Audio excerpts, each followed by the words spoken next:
Perkenalkan, nama saya Loris Maling, saya dari kelas 12 IPS, dan saya di sini akan mempresentasikan sebuah teks prosedur. Teks prosedur adalah suatu teks yang berisi langkah-langkah, aktivitas atau kegiatan untuk menyelesaikan suatu pekerjaan. Teks prosedur ini dibutuhkan sebagai panduan bagi seseorang dalam membuat atau menyusun sesuatu. Kemudian tujuan teks prosedur. Tujuan teks prosedur adalah memberikan petunjuk bagi pembacanya tentang langkah-langkah secara urut dalam melakukan aktivitas atau menyelesaikan sesuatu. Selain itu, teks prosedur juga memudahkan pembaca untuk mengetahui cara yang benar dalam melakukan sesuatu dan memberikan petunjuk jelas agar mendapatkan hasil maksimal. Kemudian, struktur teks prosedur. Yang pertama, tujuan. Pada awal pembuatan teks prosedur, penulis biasanya memberikan penjelasan terkait tujuan dalam penyusunan teks prosedur. Hal ini juga bisa menginformasikan hasil akhir yang akan dicapai. Yang kedua, material. Bagian ini berisi informasi tentang alat atau bahan yang dibutuhkan dalam pelaksanaan kegiatan. Yang ketiga, langkah-langkah. Struktur langkah-langkah yaitu tahapan atau proses untuk membuat sesuatu. Tuliskan dengan kalimat yang jelas, logis, sistematis, dan tidak bertele-tele agar pembaca tidak kebingungan. Yang keempat, penegasan ulang. Struktur teks yang terakhir yaitu penegasan ulang. Di sini kamu dapat menuliskan simpulan atau manfaat jika pembaca berhasil mengikuti petunjuk yang terdapat di dalam teks prosedur. Kemudian ciri-ciri yang terbagi menjadi 6. Yang pertama, menggunakan kalimat perintah. Yang kedua, terdapat panduan yang harus dilakukan. Yang ketiga, menggunakan kata kerja aktif. Yang keempat, menggunakan konjungsi atau kata hubung. Yang kelima, terdapat aturan dalam hal bahan atau kegiatan. Yang keenam, menggunakan kata keterangan untuk menyatakan rincian waktu, tempat, dan cara. Kemudian jenis-jenis teks prosedur. Yang pertama yaitu teks prosedur sederhana, yaitu hanya berisi 2 atau 3 langkah saja. Contohnya, prosedur untuk mengoperasikan setrika. Yang kedua, teks prosedur protokol. Prosedur protokol merupakan teks prosedur yang langkah-langkahnya bisa dibolak-balik, tapi tujuannya tetap bisa tercapai. Yang ketiga, teks prosedur kompleks. Biasanya membutuhkan alat, bahan, dan waktu yang lebih banyak dibandingkan teks prosedur sederhana. Dalam teks prosedur kompleks, tak jarang kita menemukan sub-tahapan sebelum menuju langkah selanjutnya. Kemudian kaidah pembahasan. Yang pertama, kalimat.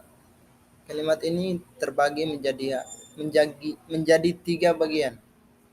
Yang pertama, kalimat imperatif. Merupakan kalimat mengandung perintah. Kalimat imperatif ditandai dengan adanya hal yang harus dikerjakan, merujuk pada perintah dalam kalimat. Pada jenis kalimat ini, tanda seru digunakan untuk mengakhiri ungkapan atau pernyataan. Yang kedua, kalimat deklaratif. Kalimat ini dikenal sebagai kalimat yang sifatnya lebih memberikan informasi dan sering juga disebut sebagai kalimat pernyataan. Pada kalimat ini, tanda baca titik digunakan untuk mengakhiri. Dan yang terakhir, kalimat interogatif. Kalimat ini digunakan untuk mencari informasi dengan memberi pertanyaan. Oleh karena itu, di akhir kalimat interogatif diberikan tanda baca, tanda tanya. Yang kedua, konjungsi. Konjungsi dibagi menjadi dua. Yang pertama, konjungsi persyaratan. Konjungsi persyaratan adalah kata penghubung yang menyatakan syarat. Contohnya seperti jika, bila, andai, kalau, asalkan. Yang kedua, konjungsi temporal. Jenis konjungsi temporal ini sifatnya merupakan kata penghubung yang menandai urutan waktu. Contohnya seperti lalu, kemudian, selanjutnya, setelah. Yang ketiga, numeralia. Numeralia dalam teks prosedur merupakan pilihan yang bisa digunakan selain menggunakan konjungsi. Numeralia merupakan kata bilangan yang digunakan untuk mengurutkan langkah-langkah dalam teks prosedur. Misalkan pertama, kedua, ketiga, dan seterusnya. Kemudian pronomina. Pronomina yang pertama, pronomina penunjuk. Kata ganti untuk menggantikan benda. Contohnya, ini, itu, tersebut. Kemudian yang kedua, pronomina persona. Kata ganti untuk menggantikan orang. Pada pronomina persona bagi kata ganti untuk orang tunggal. Contohnya, Anda, saya, kamu. Sedangkan untuk orang jamak, contohnya kita, kalian.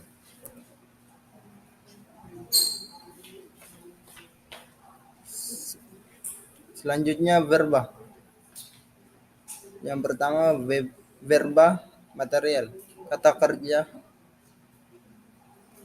berimbuhan yang mengacu pada sebuah tindakan atau perbuatan yang dilakukan secara fisik.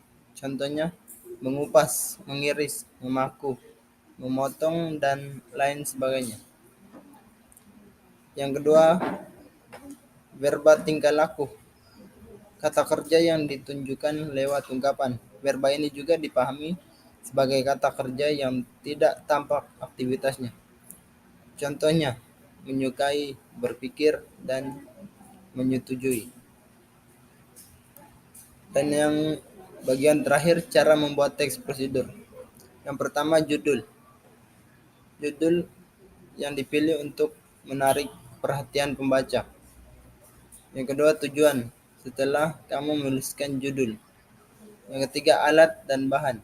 Bagian ini bersifat optional. Bisa ada atau tidak ada. Yang keempat, langkah-langkah. Bagian yang paling utama. Yang kelima, penutup atau kesimpulan. Bagian penutup atau kesimpulan juga bersifat opsional. Sekian dari saya, terima kasih.